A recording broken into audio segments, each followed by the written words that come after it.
Bonjour ou bonsoir peuple congolais, ça dépend à heure où vous allez kolanda ngai de konamino Christian Bolabiama mamba peuple mokonzi peuple souverain. Tu es le loko ba sujet moko très important, ezali sujet moko donc social ba msuwa obenga sociétal. Donc ezali sujet oyo et ko permettre bisoto se ressaisir soki to lanyango malamu. Donc ezali sujet ya donc un modèle de la société. Ezali donc en d'autres termes un paradigme. Paradigme ezali nini to expliquer bino parce que to moni vraiment to komi ko kende kiboudi alors que modèle o ezali le paradigme o ezali lelo ezali ya bisoté et c'est to réinventer un autre paradigme congolais. Donc bande konangai ezali mawa mingi toza ko copier batu. Toza ko copier batu alors que biso nde tozali modèle. Biso nde tozali na représentation ya biso ba congolais. Pour ne pas dire ba bantu, ya biso ba congolais. Puisque ba bantu bazali, ba nilotique bazali, ba peuple soudanais, ba boé bazali. Donc il y a autant de peuples dans le monde et en Afrique. Et donc au busso, tozali na façon au busso toza komona makambo. Donc et puis na façon toza komona makambo ezali ko se réconcilier na façon au pe batu baza komona makambo à travers le monde. D'où donc ba benga ba valeur universelle. D'où busso to se reconstruire, n'est-ce pas, un modèle de société. Et modèle de société, to se reconstruire, to reconstruire modèle de société, l'ELET, c'est depuis 1885. Puisque ezali bateau basu pouvoir ne mutubaya kana modèle la société.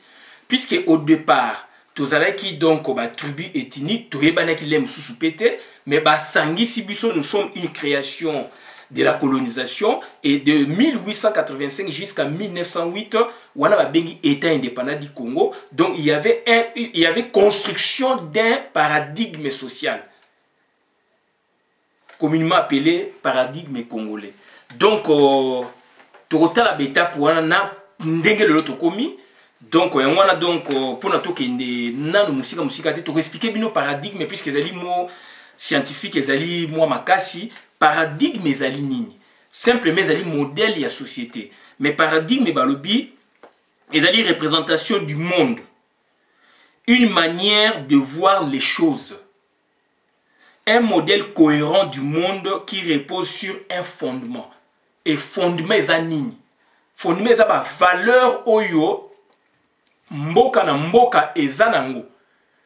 Et ezali kokende pe, n'est-ce pas, na mibeko ya l'État. Et ça kokende aussi mingi pe ba coutume oya biso oyo ba coutume to le bien malamu puisque ba coutume malamu yango pe donc ezali accepter na droit na biso. Puisque mindele ba coutume biso na ba coutume na biso tout ça donc voilà. Donc ba nini les coutumes et vous allez appliquer ce que ezali conforme na ordre public. Donc les coutumes doivent être appliquées si elles sont conformes à l'ordre public. Donc ça dit coutume ya mabe ya ekolo na yo ya ekolo na ye ekolo na ngai il faut ko boaka yango ya malamu toujours yango et ba coutume pe yango mtesali lelo pe droit na biso sobo keneti na donc toloba na matière à dot na matière ya recherche en paternité, maternité, etc. Donc, moi, na babotiye, mais alingi ko yé ba parents na ye, donc aïe ba maman na ye puisqu'il y a qui était, aïe ba papa na ye puisqu'il y a qui était. Donc, il y a des valeurs à respecter. Donc, c'est-à-dire, ezali par rapport au monde où il y a biso ba congolais, par rapport au mibeko où il y a biso ba congolais. Donc, je pense que c'est comprendre déjà par rapport à paradigme, donc ils allaient modèle la société, on peut archétype, donc façon haute, ils allaient comme ils allaient raisonner, ils allaient landa, et donc ils allaient aussi unité nationale. Donc ils allaient aussi dans la valeur donc intrinsèque ya mboka. To biso ba congolais, to la valeur ni intrinsèque. lelo toza na valeur nini lobi elekai tozali na valeur nini na 1885 tozali na valeur nini tozali na modèle nini na Congo belge tozali na modèle nini na Congo indépendant tozali na modèle nini Congo indépendant pe kaboni na bitape. Donc yango na tokomona rapidement na bino donc na 1885 tant aujourd'hui donc babengi Congo indépendant était indépendant du Congo propriété à roi ne balobaki. Donc tu as un paradigme nini, tu as un paradigme nini. Donc baye na mibeko oya bango et sali que babani ko assujettir population congolaise puisque c'est une colonisation babani ko bomma ba congolais et bakate ba koko na biso ba maboko boyebi yango. Et comment expliquer bakate ba koko na biso maboko il y a plus de 100 ans peuple ya lelo ya Congo azako revendiquer yango. Puisque ezali lourd fardeau autoporta auto ndima ki toza ba congolais yangona donc ba histoire ancienne ya Congo biso génération lelo tolobi ezali ya biso papa Simon Kimbangu bakanga ki a prêcher bakangi balingi aloba bosolote nepo colonel bakangi bakena eti na prison na Katanga plus de 30 ans. Est-ce que papa Simon Kimbangu makamba lobaki etala kaka ba Congo puisque y a botami royaume Congo se kufa. Est-ce que tala ki ba Congo oyi mboka tolo ba sokia azalaki mutu aloba kezai kaka azako do eza mboka na ba Congo azako s'adresser na ba Congo ou bien donc na Congo Kasai, voilà, Congo Kasai. Puisque province ezali na tango ba benga Congo Kasai. Bien que ba territoire ezali ke arolo ba ke donc naza mu Congo, je me limite donc na Kasangulu tina sekuna c'est le ba Congo. Voilà, mais maintenant on a une province moi bien en Congo Kasai. Donc bande konanga tongi tolo ba puisque Congo Kasai premier découpage pour tout taper et ça mec premier découpage de la province et ça mec en 1917.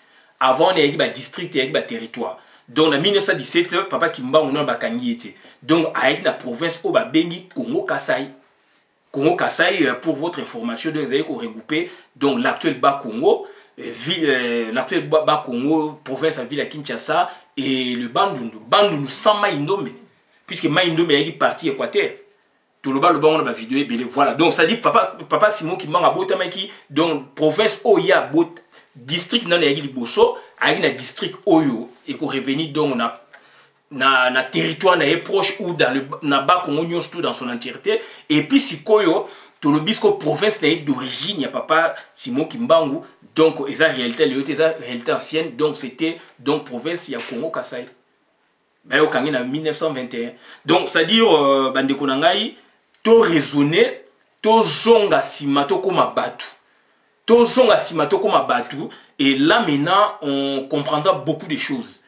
Il y a des bateaux lelo batiki biso papa Tshisekedi na mbulo ya zalaki nango donc akokoy koyebisa bateau baza na mbula oya ye na ye pe ndenge zalaki na bomoi akokoy koyebisa bino ke ye ayebaki Kasai mibale te puisque na 60 tu as dit na 6 provinces mais il y avait une unité babeng unité kassaïenne.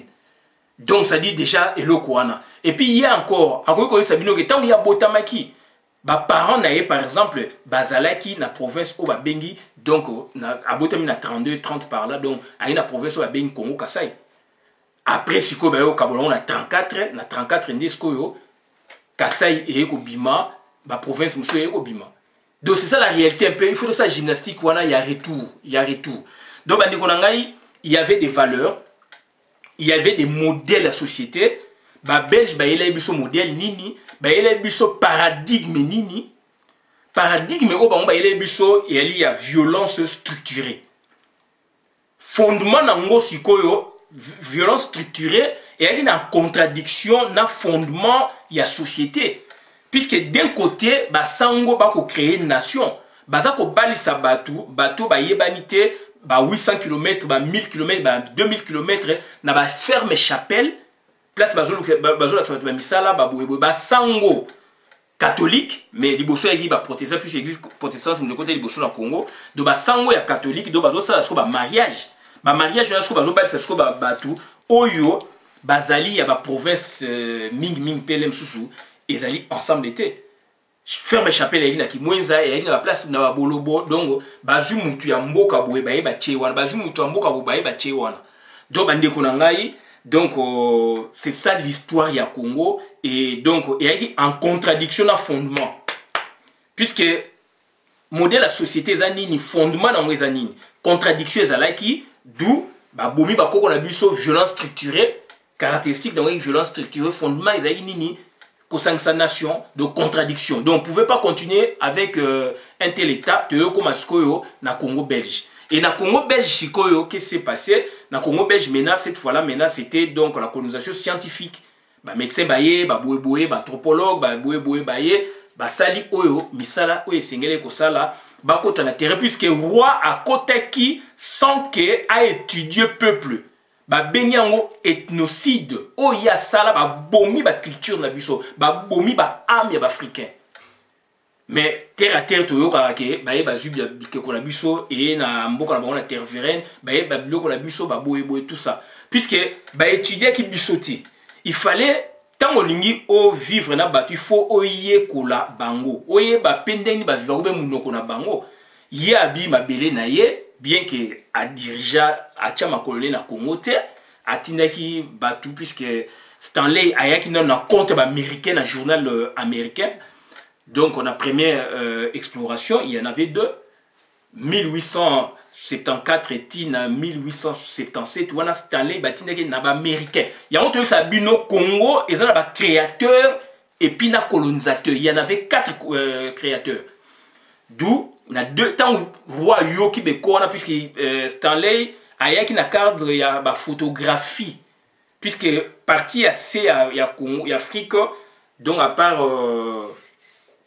part Égypte na Éthiopie ba pays ayaki un peu biblique tout le bas entre guillemets nous sommes ayaki vide do ba toujours baté il fallait pénétrer il fallait cartographier koyeba ba espèce humaine végétale animale ezalaki etc. D'où donc en exploration donc bazale ko yaka na batu na cadre wana mais du moins tant wa jumboka tant ya jumboka donc a étudier ki biso vraiment te a étudier ki biso te d'où a une violence structurée abomi ba valeur na biso abomi fondement na biso abomi ndenge biso tozali ko bala na ya na enregistrement ndenge biso zo sabo ya na boye asangisi peuple. D'où il y a un habit de contradiction salamaki na modèle où il y a un fondement nango. Fondement nango regrouper un peuple puisque vous parlez d'un état. Était donc peuple territoire na pouvoir donc gouvernement bazali wana territoire monani peuple monani il faut que ça peuple baye basangana baye bana bakoma mutu moko et oza ko buma bango. Donc contradiction là comment mutu moko il faut ba mariage, il faut ba école, il faut apprentissage, ba métier etc. Donc voilà, église protestante et catholique, basala ki musala et sengeli, d'où contradiction ça mai baye ko botola yé et comme na Congo belge, ba benyango colonisation scientifique avec des experts au baye ki basel misala baye ko éradiquer ba maladie belé makolo baba makolo nzoku ba maladie wana ba lèpre baye ko traitango boyeti basala ki même asala ki école hein le roi Léopold na ba suka suka et qui école moko donc tolo baba le qui école ya Anvers donc asala ki yango donc médecine ekoti boyeboy ekoti donc ba benga colonisation donc Congo belge colonisation scientifique ba médecin ba anthropologue ba boyeboy makabebele belé donc wana sikoyo mariage et kosalama entre modèle et société vision du monde oyo Congo belge puisque Congo belge cette fois comme donc Belgique d'outre-mer d'où sikoyo modèle la société na fondement et bani ko se marier et bani ko sangana fondement donc base batu balingi nini batu baza ko aspirer na nini et bani ko landa mo mke donc ndenge bomonaki wana mais du moins na état indépendant du Congo donc modèle la société donc ba yele biso modèle la société yamabe donc violence structurée ba mai plus de 10 millions de Congolais auto bengi lelo donc ezanti équivalent ya génocide bandeko na ngai donc tozali ko poussa na mke et toujours indépendance 5 premières années c'est un autre modèle ya société modèle la société on a euti na ba résolution à table ronde à Bruxelles. Ba raisonner, ba fondre donc classe politique, époque na société civile, ba bimisi, ba valeur, ba bimisi projet de société. O esengeli et même biso na donc loi fondamentale et puis constitution ya lulabu. To monaki ba valeur wana, to monaki makambo wana na ndenge mboka ya sika ebimi. Wana ça c'est sur le plan juridique. On a le bail qui wana ebimi sur le plan sociologique. Sur le plan juridique, to komi état. Donc bien que état liboso est un peu donc sui generis spécial, mais il y a eu colonisation quand même. État bien donc en 1960 et modèle la société zali de 59 ans, bah modèle la société tout le monde est belé na kati. Modèle la société tout zali nango bino boko ba démocratie oui, mais démocratie mais fondement démocratie zani. Fondement démocratie zani. Donc pouvoir il y a peuple pour le peuple par le peuple oui, mais fondement on a cohabitation de cohésion nationale, unité nationale. Yangwana et salamaki ciment national déjà na 60 Mobutu aye ko pérenniser aye ko continuer en haut déjà puisque na 60 tant ba kei na table ronde ya Bruxelles ba discussion ezalaki ba mususu ba lingai que donc mboka boye kende ba boyaki ba sanganaki de pour vous dire qu'il y a eu ciment déjà unité nationale ba territoire ba province mi balé et ça qui ebima ba zongisi yango to sangani to se cimenter à nouveau de c'est ça la cohésion nationale, c'est la paix sociale. Lumumba ba bomiye ndenge bo to monaki to landaki et donc fracture et koya après sikoyo toye donc ko silisa ba douleur wana ba fracture wana to continuer Mobutu aye ko zwa bokonzi na lolenge oya zwaki donc ti na le 24 avril 90. Ça c'est un autre modèle à société. Modèle à société à Mobutu, dictature. Dictature, est-ce que dictature est un modèle à société? Mais du moins dictature c'est un instrument, donc une façon d'opérer. Mais du moins il y avait un modèle à société. Cohésion nationale, unité nationale. Où est fragmenté de 60-65, donc tu ressoudé en haut. Tu comme mutu moko makasi puisque philosophie outi na Mobutu mais outi na Mobutu te outi na Nikolo. Certains diront que c'est Lumumba, d'autres diront que c'est tous les pères de l'indépendance à partir à la résolution de mec na table ronde. Donc tu continues la doctrine, donc cohésion nationale to moni ndenge ba opérer ndenge to travailler. Mais du moins quelque part fondement il y a cohésion nationale donc dictature. Cohésion nationale les alliés. Mais cohésion nationale, donc, ici peuple congolais, unité nationale, to lingani lusu makasi, to komi mutu moko, to komi liloba moko, to zalaki na mabe na biso, moko na moko, mokonziboye, na gouvernance na bango, mais du moins, to surpassaki, to transcendaki. Et discours à Mobutu, slogan est Tatabo Moko, école bo moko, bokonzibo moko, donc parti Bomoko et avec un cadre il y a MPR parti état. MPR parti état et Salaki Oe et Salaki. Toyoko comme Sikoyo le 17 mai 97. Non, toyoko comme le 24 avril 97, le 17 mai 97, modèle la société Moussou Bimi. Modèle la société Bimi wana nini, et ça modèle la société, il y a démocratie, renaissance à démocratie. Puisque démocratie, bandaki na 60. To faire renaître démocratie. Ba règle la démocratie. Donc, ba tenir la démocratie boyebi. Oyo, ba pronaki démocratie boyebi. Ba parti oyo pronaki démocratie boyebi. Ba zaki na plateforme na bango boyebi. Et to kei na yango. Donc, batu. Par ailleurs, tout le bakaka union sacrée, mais par ailleurs, bateau bazaki pe na mouvance présidentielle et ngelo bateke batouana bazaki au prôner démocratie. Donc il faut tout faire attention puisque union sacrée, UDPS en tête, Palou, ba prôner démocratie. Mais du moins, batou autres zaki na bango en face na cadre ya mouvance présidentielle au bazalaki ko appuyer Mobutu. Bango nyostu et ngelo bateke bazalaki contre la démocratie. bien que Mobutu akolo ba pe ayi pour démocratie na ba adepte na ye et cause la démocratie donc na ironie mais il y a des gens au bazala qui ont la population pe parce que mboka ezaika ba nyoso ba ye union sacrée mais la majeure partie ba yi ba union sacrée mais du moins partie oyo penda mbatika la kuna ba musu pe ba ko prôner démocratie bien que bazali ko saisir en bien té et batu mingi biso na bino pe to comprendre démocratie avec le temps. Avec le temps. Puisque dans le moment, on a recourir à parents, à bango, pour battre la démocratie, bien qu'autant on a caillé, autant on a mais c'était quoi au fait? Vous vivez qui en haut ou pas? Parents, oui, on a vécu en 60, 65. Après, bah, yoko bomayango. Ezalaki boye, mais tu comme on a aussi mais démocratie, mais avec quel fondement? Fondement, il y a dictature. Fondement, il y a mensonge, fondement nini.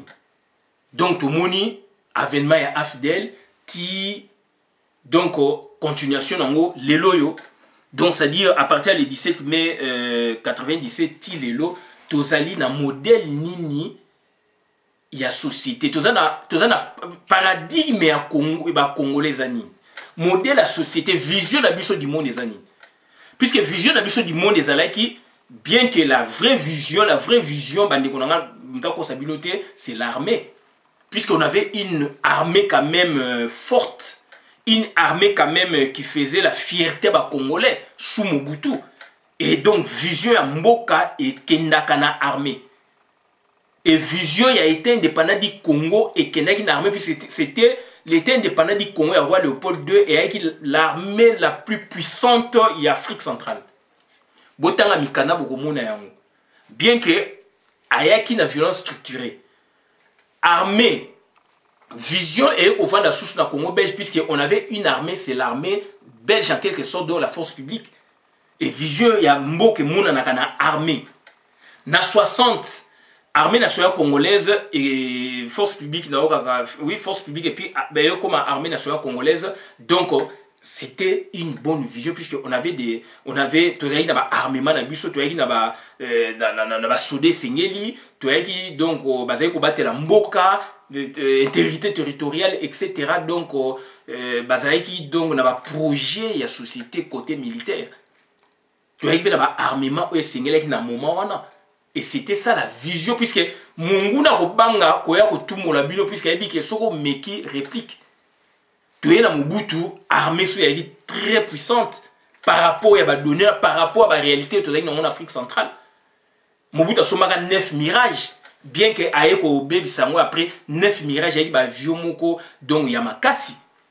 Tu as une armée au jouvement et moi avec le bazar au tchamotema na armée et armée na tant Mobutu vma bazalaki donc armée na biso basakana na mo quand même té. Et c'était ça la vision. Laurent Désiré Kabila a une vision nini, a une vision moko donc erronée, vision moko faussée. Et tant aussi quoi comprendre que vision les a faussée puisque les alliés fondés basés na armée et à Rwanda a eu changer, bah on peut pas changer les. Donc c'est à dire et là quand donc vision du monde na biso zaki nini, représentation du monde, une manière donc paradigme. Si j'ai l'habitude de dire paradigme fissuré à Congolais. Paradigme fissuré à Congolais, c'est-à-dire vision du monde, manière d'abisso moderne d'abisso pour vivre et katani. Et ça dit toucher. Et c'est une to cimenté à nouveau. Puisque, à l'époque où Yakala, tous allez qui donc parler de tribalisme. Mais les autres, comme bango facilement, et tout comme on le col est lengi. Et dans ce cas, c'est plein de bateaux, oh, bazali, bah, vivez qui na. Vivaki donc na Afrique de l'Ouest neti batu lokwa baliangando aza ko expliquer bino donc tribalisme o bango ba viva na Nigeria bien que to comme ça Nigeria lelo bien que Nigeria lelo yali sur le plan économique yali pays le premier pays économiquement donc fort en Afrique et l'équipe Afrique et où tu dépasser l'Afrique du Sud on a dit côté bas service mais du moins Nigeria a un problème d'unité nationale et Claude Moutima et si bino sous l'émission basala ki lobina professeur Gilles Tchakoudia a lobby donc kuna baza encore un problème de religion tout le monde a compris la bétane côté chrétien côté musulman donc beaucoup cohabiter donc koto ba ibo koto so ba ausa so ba usa donc okoki ko kende ko bala bango te ko vivre na bango te okoki ko soma mapa mpuna te mais Mobutu a salé que tu dépasser ba limite, ça dit te dépasser ba enfin ko dépasser ba limite dans le sens que te dépasser ba frontière autolobi que na boko ko na biso que ya mboka na biso mais OK ina ba frontière mususu ba lobi ba yebisio na bibe ko l'état que za Congo. Et puis occupé qu'on va avoir mutu pas inquiété des années pour ça peut vina yo. Et on a connu sous Mobutu hein? Donc bah gouverneur le kola villes à Kikanda azali lelo un modèle il y a archétype il y a modèle il y a paradigme au Mobutu salaki. Donc kola villes à Kikanda un mutaba Congo a gouverné na Kivu kuna na Kivu abimaka député bande konanga mais ezali donc ba prouesse ezali ba vestige de ba reste il y a ba valeur il y a modèle la société oyo MPR parti état et pronaki unité nationale ezali ba modèle il y a société oyo MPR parti état et pronaki mais to la démocratie to bomi MPR puisque tu as besoin de démocratie est apporté bisoni. Est-ce que démocratie est synonyme il y a confusion, est-ce que c'est synonyme à mensonge, est-ce que c'est synonyme il y a séparation? Voilà où nous en sommes, l'avènement de la fidèle jusqu'à aujourd'hui. Tous pour vivre un modèle moussous la société.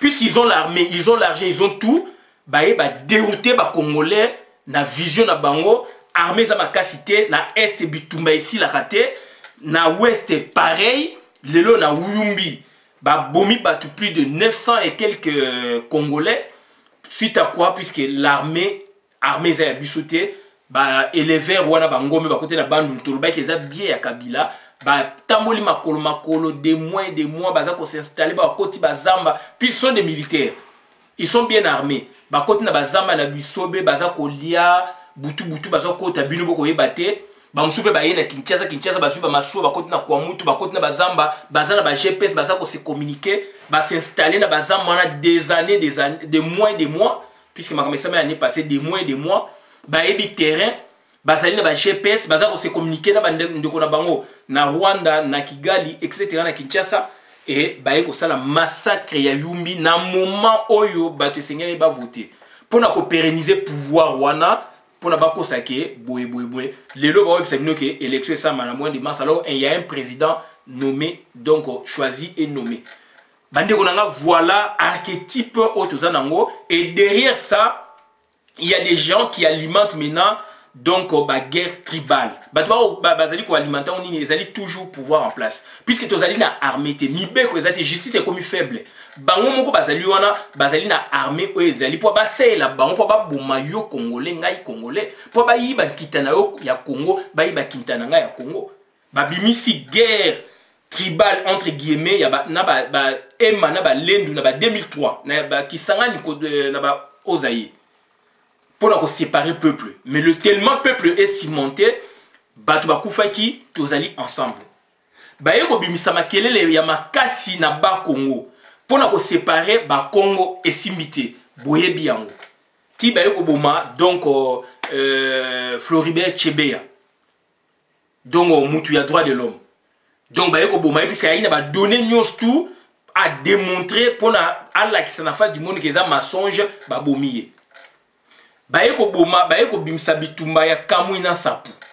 Donc eloko moko ba montant de toutes les pièces avec la complicité de nos frères congolais et voilà pour que le peuple Luba, peuple kassayen puisque la Kassai ezaka ba Luba vraiment nyosoté donc la majorité mais bikolo mususu pezali pour que peuple Luba, peuple kassayen ba kabwana mais on est ensemble, bazali ensemble. Ba longo na baye ko bimsa mobulu na Kinshasa. Koboma ba jeune garçon donc par asphyxie etc to moni yango balongo wana baye ko boma batu wa pisiko na Yumbi modèle ya ko boma batu ba bomi na Yumbi yango esami na ba Ituri na ba Kivu par-ci par-là esami na Kasai na ba élever wana ba Ngombe tolo baté le plus de 7000 Congolais ba ke exil ba ke do ba s'immigré dans na Congo Brazzaville et plus de 920 corps ba bomi balobi que guerre ethnique et simité Donc, Monisco a confondu bango enquête sur place et laxique et plus de 50 communes, fausses communes. Donc, na Congo, le ezali donc ba tombo na ba tombo. Congo na biso za couvert donc ça dit na ba tombo na ba tombo na ba tombo na ba tombo, ba fausse commune, ba fausse commune, ba fausse commune. Donc, on a Kassai, on en a trouvé plus de 100. Na Yumbi plus de 50. Na Kinshasa combien? Et donc, na Kivu combien? Na Ozaï combien? Na Équateur combien? Donc, tu peux atteindre plus de 1000 fausses communes sous ce régime. C'est ça leur modèle de société. Puisqu'on n'a pas une vision. Vision na biso ezali ba yebiango. Ba yeba bo ma vision. Durant 20 ans, ba yena vision oya bango. Et yondeko ozali prudenté. Ozali kolanda batuana. Alors que on a une vision, on a un paradigme congolais à revendre, à préserver. Oyo bango ezali ko sala bango pasi. Puisque bango kuna bazali 3 tribus. Donc, ceux qui moko ayoka intena mi balé, ba koti na guerre tribale, ba koti na génocide. Ba touti ba bomi ba ndeko na ba touti ba tchona mutu ba utu. Boso na ba tona ba za ba normaux pour ba yepe ba zu bo konzina mboka na bino. Mais il faut s'attendre na ba makambu nyoso. Donc voilà, makambo to yeko bisa bino et ba yenini ko fissurer unité nationale. Il faut fissurer l'unité nationale puisque paradigme biso durant 21 ans, paradigme ya viol. Paradigme biso ezalini paradigme ya pillage. Paradigme biso na Congo ezali paradigme ya usurpation, ya qualité. Ya qualité ya personne, ya qualité ya fonction, ya qualité ya boyeboy. Paradigme biso ni paradigme ya empoisonnement. Paradigme biso paradigme ya mensonge. Donc, ça dit Congo et Baby. Donc, Congo et Baby, donc, vous allez le na quête, il y a reconstruction. Puisque unité nationale, oyo batikele biso, ezali fissuré, ezubaku, et sengeli yonangai, yo Congolais, to sangana. Yango na memi yango ni bandeli nete indépendant du Congo, na l'axabilo ba paradigme. Bon, ça la comparaison, beaucoup mona ke était indépendant du Congo, ba mercenaire bazalaki. Donc, violence structurée, yango toza ko vivre na loba yango na lobaka yango. Yango toza ko vivre durant 20 ans. 22 ans donc depuis arrivé à AFDEL na Congo. Donc paradigme oyo eza lelo yango ezalaki n'était indépendant du Congo. Yango na baiki tozali donc na nouvelle colonisation. Dans ma vidéo na ngakala. Donc il faut to bimato za indépendance. Donc batu mingi bazali ko comprendre te bandeko mingi bakoti na mubunga balandi ba Rwanda wana balandi batuti wana bandeko na ngai nako préférer nazala na kimia ata na zangi eloko nako li ata loso ya pembe loso na mafuta mais na zangi mbongo mais nazali na kimia naza ko li ata matembele ke nazala na bomengo me ndeko na yo baza ko boma ye nazala na bomengo ozali koteka bandeko ne pa ba Rwandais nazala na bomengo me obomi mboka ndeko na ngai tozali na ba valeur nini papa Simon Kimbanga tikelaki biso mutu ya ba Congo a prêché qui pona ba Congo karaté a prêché qui pona Congo a prêché qui pona monde et a kufi pona Congo ba kundie na Katanga. Paradigme ya mwana ya valeur. Ezali modèle la société, vision du monde. Puisqu'on avait une armée coloniale bien sûr, mais quand même et s'approchait qui n'a fondement, n'a aspiration à peuple. Je parle du Congo belge. Toujours indépendance. Donc 60-65, paradigme ni tozalaki nango. Et outaki na résolution, il y a table ronde, 16 résolutions botanga yango. Ça c'est aspect sociologique, mais botanga nga nazanango. Na l'accepte na yesape bino. Botanga yango. Et paradigme et bimaki wana. Donc to kabwana non, il faut to sangana. To sala boy non, il faut to sala ensemble. To sala boy donc d'où te porter le fardeau o ba koko na biso ba soufraka, o ba koko na biso ba monaka, to lobi eza ya biso.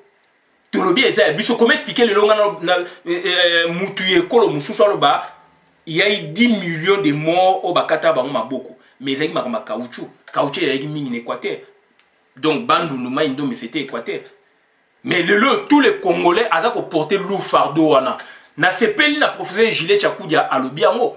lelo biso nyonso tokoloba non agression ya ba Rwandais na Kivu na boye. Abiso to bito dénombré. Les Kivusiens sont peu au Bamachaka. Ce sont les autres, mais ils se disent congolais. C'est ça l'unité nationale.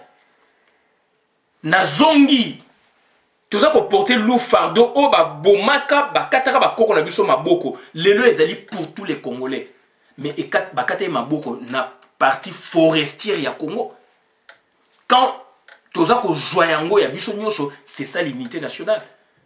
Et on a dit malgré yé, ayaki na violence structurée, modèle la société a donc violence, mais fondement na violence, aspiration peuple et c'est marié à quitter. D'où et ça rani ni chute. De Hippolyte Kana Menenga azali na chute libre. Puisque modèle la société a ça la biso yangote, biso tozara nangote. Et yonde kozali ko bunga nzela pourquoi? Ozali ko parler marma tribalisme. Est-ce que yo ebi tribalisme? On est ba conséquence à tribalisme. Botal botu na bato ba vanda ki na ba West Afrique. Exemple ya Nigeria. Oyo tozwa koyoka. Ba ningo baza expérience pe ba ya nango. Ndeko nanga to se cimenter. Ndeko nanga tozali na ethos. Ethos ezali façon et ba manière na biso to vivre biso ba congolais. To se tolera. To se tolera puisque to balana to lingana to zara bongo ezali etamboli na biso ba congolais. Tokolo ba mulu ba vantard mais soko bimi libanda ba congolais za vantard. Tango Edem Kodjo le que congolais soka zali na $100 zo biso za na $1000. Mais ça c'est l'identité à congolais na libanda. Mais est-ce que les Congolais nyos tu na kati ya Congo nyos tu biso tu tu nyos tu bazaka ndengwa? Ezali baza ko identifier bino par rapport à un modèle de société. Donc il y a un paradigme, il y a donc le gouvernement yango vision militaire alignée ko pesa binoté puisqu'il y a ça militaire mais à au service et détruire biso. Ça c'est Hippolyte Kanambe. Et risque ezali azako mema Félix Nanzela wana. Et Félix na ndenge ba tricheleleye donc a commis bouche ya Hippolyte Kanambe. Ba uti ko boma batu donc na Kisangani so na Lubumbashi ezali comptable na Félix Antoine Tshilombo. Ezali comptable na Félix Antoine Tshilombo. Puisque Félix Antoine Tshilombo ba déclaration to ko mona monado azako loba makambu o Hippolyte Kanambe alingaki. Donc bandeko na ngai et ça sujet moko simple mais un peu compliqué mais il faut comprendre en pour na koyeba ba valeur nini tozali na yango.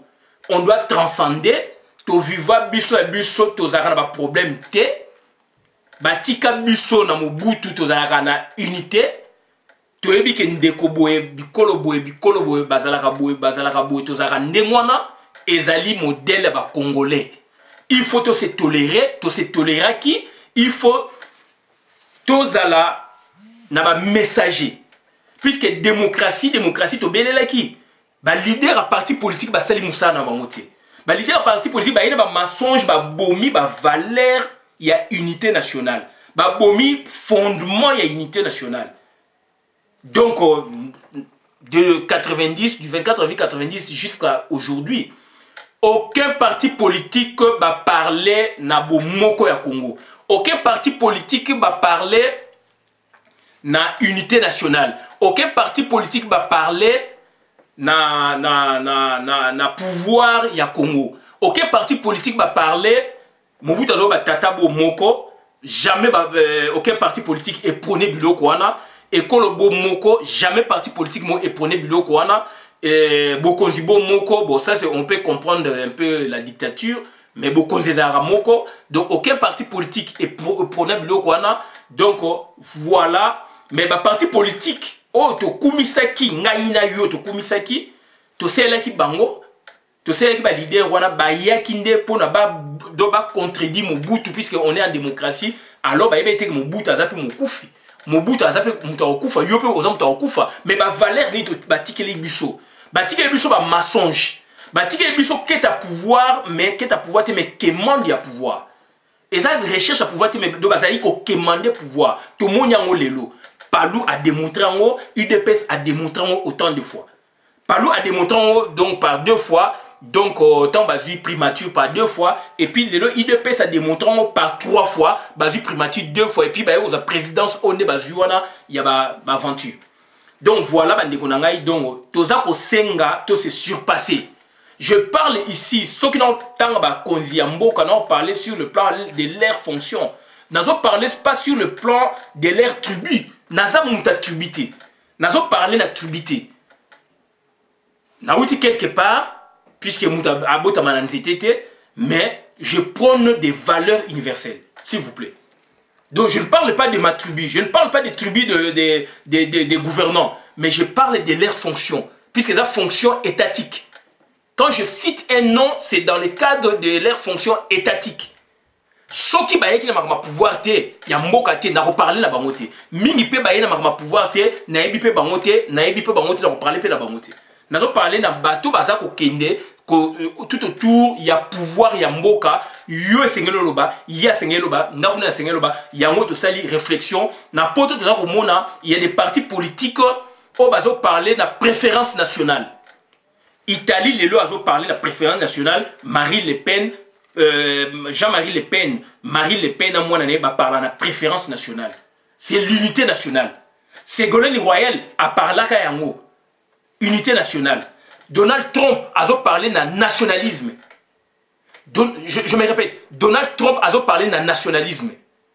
Donc, quand nos dirigeants, quand nos leaders et les partis politiques, prônent le Kouanaté, et voilà aujourd'hui fissure et botami. J'aurais souhaité que un parti politique et bima et ont parlé de la valeur wana. Il y a unité nationale. Par exemple, parti politique de l'unité nationale. Par exemple, parti politique de la cohésion nationale. Par exemple, la thématique mwande wana dongo ba quotidien on a kat ya sigle na bango ou na kat ya objet ya même na titre même ya parti politique na bango. Parti écologique awa. Et ça dit parti uniquement ba parler na babilo ya écologie. Environnement. Donc il faut tout compte ça parti politique on va parler na ba unité nationale. Titre na parti politique pour l'unité nationale du Congo des Congolais par exemple. Parti politique pour la donc, cohésion nationale à Congolais. Et non, la biso, abréviation, alors qu'au fond, il n'y a rien. Donc, nous voudrions maintenant demander, n'est-ce pas, à Congolais, il faut créer un parti politique où ils ont parlé de la valeur intrinsèque à Congolais.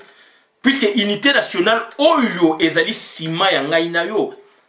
Tout y power a écopé un coup de marteau. Et 20 ans yo a écopé un coup de marteau. Abimi se biso paradigme biso tozana modèle de société tozana vision tozana ngo ya il biso vision na bango ba touti. A il biso vision extraverti, vision ya libanda, biso tozana vision ya kati. Vision o Lumumba abelelaka, vision o président Kasavu abelelaka, vision o Mobutu abelelaka. Vision na yango ndele le sali sima ya ba Congolais. Et tous les partis politiques, il faut que zongela, parti politique, na ba dénomination, ya ba bilokwana. Et donc là maintenant, on va reconstruire notre unité nationale.